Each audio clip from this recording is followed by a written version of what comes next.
We are here at Singapore Fintech Festival talking to the visionaries from the world of fintech.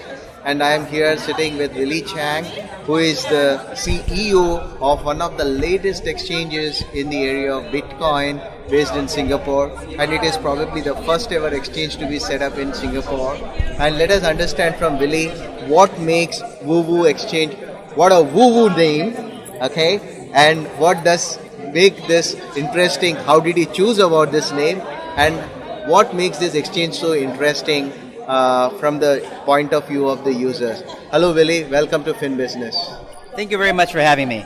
First of all, the name of the exchange is actually a Wowoo Exchange, so W-O-W-O-O. And it's actually a combination of two words. So wow, we really want to wow our customers and our clients. And woo is really the response that we hope that we get from them once they sign up to our platform and they're excited. So we are a cryptocurrency exchange based in Singapore. We just launched 2 months ago.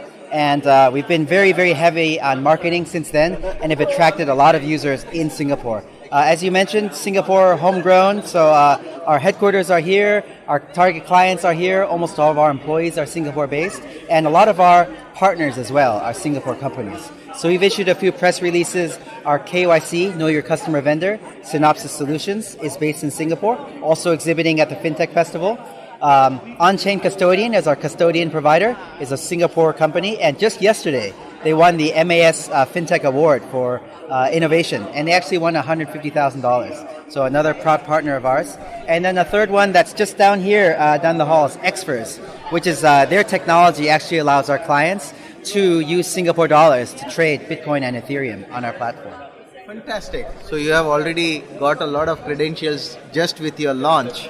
Yes. Correct? Yes. So, cryptocurrency and Bitcoin being such a regulator-averse thing, okay? Many of the regulators in the world are averse to cryptocurrency today.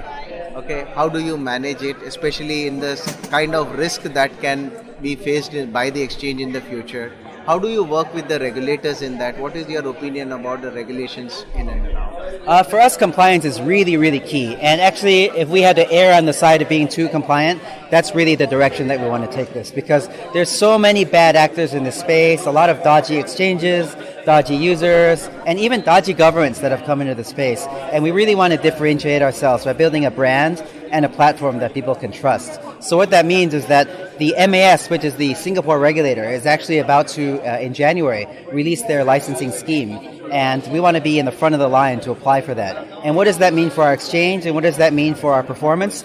It actually means that, one, we do a full compliance KYC check on all of our incoming clients, making sure that we do understanding their background, making sure that we understand the source of their funds and what countries they're operating from.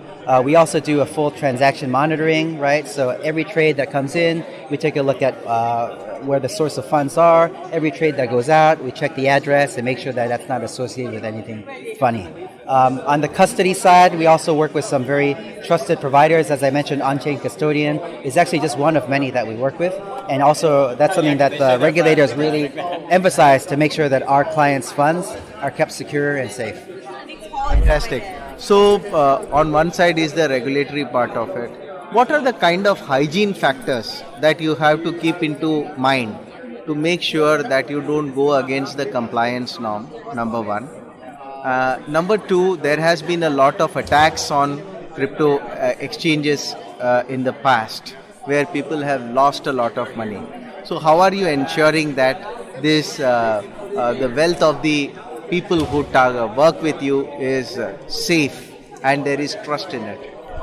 So on the hacking side, that's also our number one worry. And so there's several things that we actually have in place to prevent and really minimize that risk. So again, we work with very trusted third-party custodian companies, and they're really strong leaders, and we actually put almost all of our money into what we call cold wallets, right? And so these are actually offline. They're not connected to any system, and they're not connected to our exchange. And so there's a trade-off in doing that.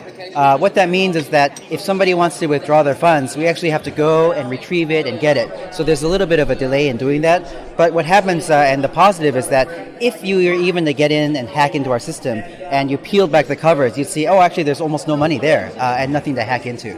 So that's also that's very important to us in terms of just the absolute amount of money that's there. But secondly, the controls are still very, very important. And so we've actually hired several third-party companies as well, what they call white hat hackers, to actually come in and try. And we welcome them to hack our system, to look for security vulnerabilities. So everything from a DDoS attack to fake login, all of these things we try and test on a regular basis. Fantastic.